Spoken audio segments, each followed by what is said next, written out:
Hello, everybody. Welcome to the REVN community stream for update 1529. I'm Silas, the creative director here at Ambitious, and I'm joined by Alistair. Hey, what's up? No Sarah this week. I'm filling in. All right, Alistair is our lead balance designer, and this is a pretty balance heavy patch, so it's good to have you here. Yeah, I'm really excited to talk about it. I have spent my entire week looking at all this stuff, so Yeah, never yeah. been more ready. All right, let's get right into it. Um, So first up, we've got some new content that the art team's been working on. This is our first look at the Red Sand weapon skin collection that's going to be coming to Revan. Uh, and this is going to be our first weapon skin collection that we've developed for the game. And we've got a little preview here of 6 of the guns in the collection. I think we've got, let's see if I can name all the guns. Spire, and the going top, left to right, top to bottom. I think that's Spire. I want to say that's, yep, Genesis, Halberd. That one's Renegade, Fang, and then the last one is Scythe in the bottom right there. So we got most of the guns here up on screen, but we are not showing the revolver or the hand shotgun. Yeah, but those are actually done as well. So we've got these ones up here on screen for today. Um, I've got to say that's very scary. have you had a chance to see these yet? I've seen stuff floating around in the work Discord about them. But I don't think I've seen them all laid out like this. That's a lot of blood. Yeah, yeah, they're gonna be pretty cool. Yeah, no, Um, they're cool. got a nice small quality of life feature here that Austin's been working on. So he wanted us to show this off. I'm just gonna pull this uh, little video Yeah, thing up. featuring Sarah. Hey Yeah. guys, it's Sarah here. Just wanted to take a second to show you how our new system works. She's still with us So in here we are. spirit. Once we've done that, we're going to get a notification that says successfully redeemed. So as you can see, we now have the ability to play videos in the news in the game client, which is pretty cool. We've been joking about how we're rebuilding YouTube inside of Revan, so that's been a pretty fun little new feature we added. So we're gonna be able to put out video updates inside of the news. We can give you pause, play, scrub, video volume sliders, all that good stuff. All right, now to get into the stuff that Alistair's here for, the balance update. Yeah, all right. So on this first page here, what we're looking at is every single crit item. So that's surefire rounds, targeted lifesteal, targeted rounds. Um, all of them are having their crit damage reduced. The way this ends up looking, actually in like a gameplay scenario is at full build, you're looking at about a 13% loss of damage. Um, and in the beginning of the game, you're looking at closer to like a 30% loss in damage. So you're still going to scale up to pretty close to where you would be last patch, DPS wise, but it's going to take more resources to get there and a little longer before that build comes all the way online. We've always wanted crit to be like a really end game build. Just that lately it's kind of been the all game build and the Yeah. all time dominant. So just gonna be touching it up, and you'll see surefire rounds is actually gonna get its cost reduced since the most of the value on surefire rounds was coming from the crit damage it provided you with.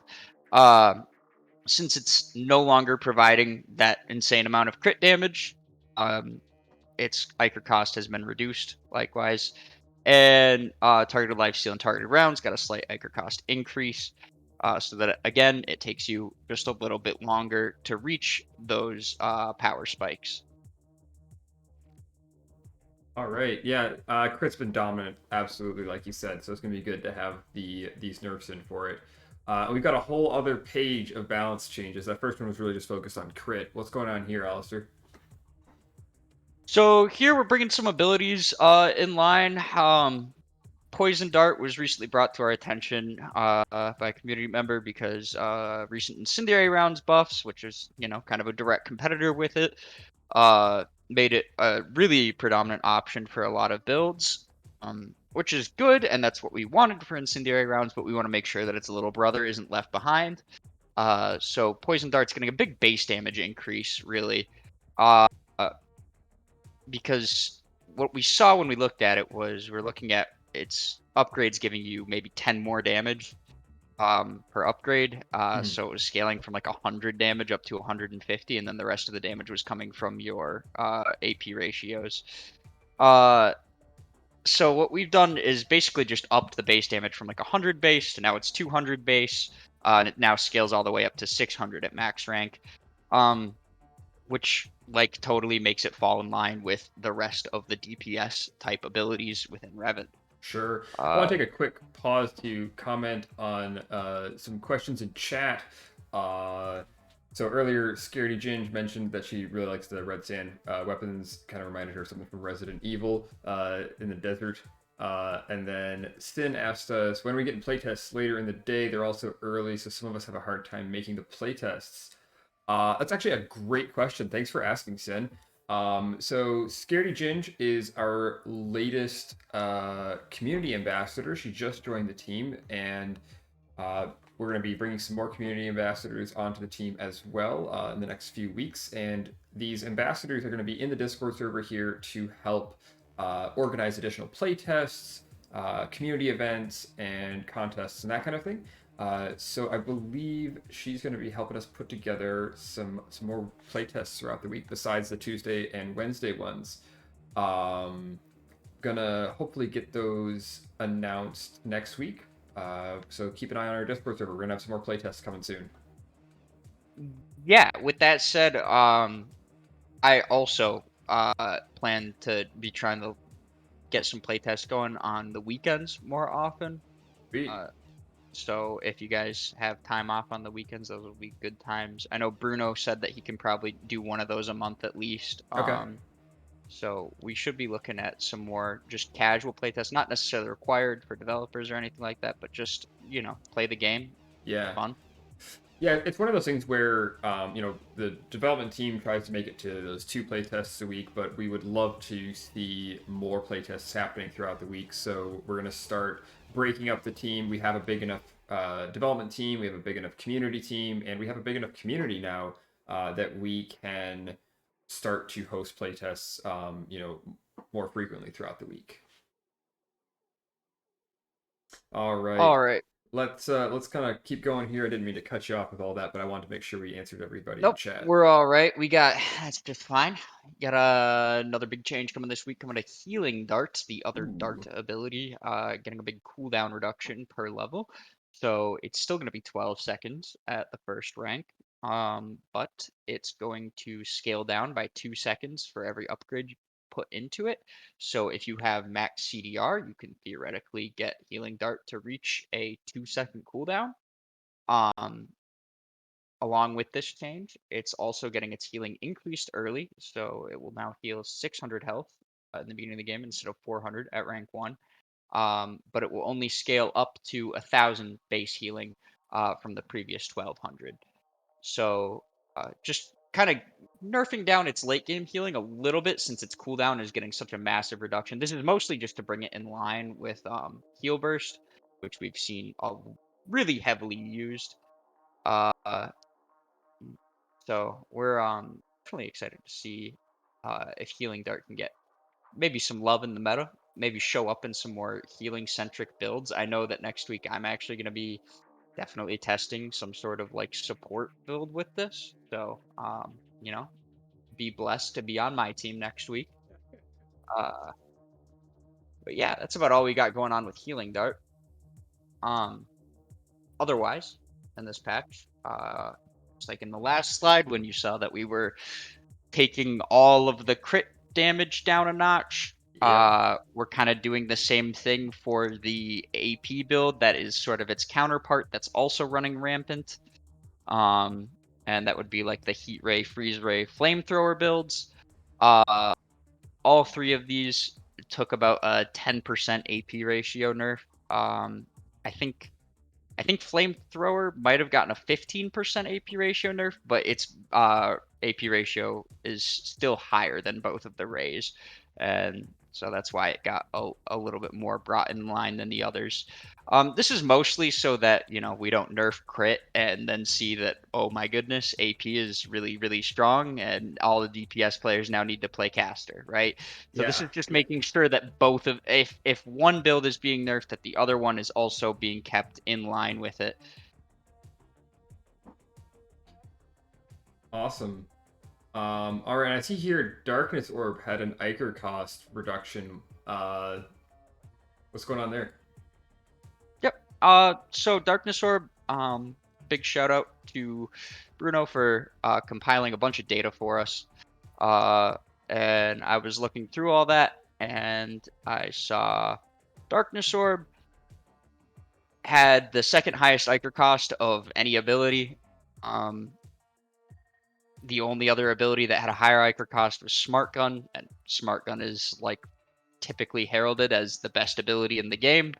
So, felt like that was really unnecessary for an ability which doesn't even necessarily create direct damage or anything like that. Just making sure that it's a lot easier to access for players, because we think it's a really interesting ability and a really cool one that fits into a lot of cool combos and cool builds, and we'd like to see more of it.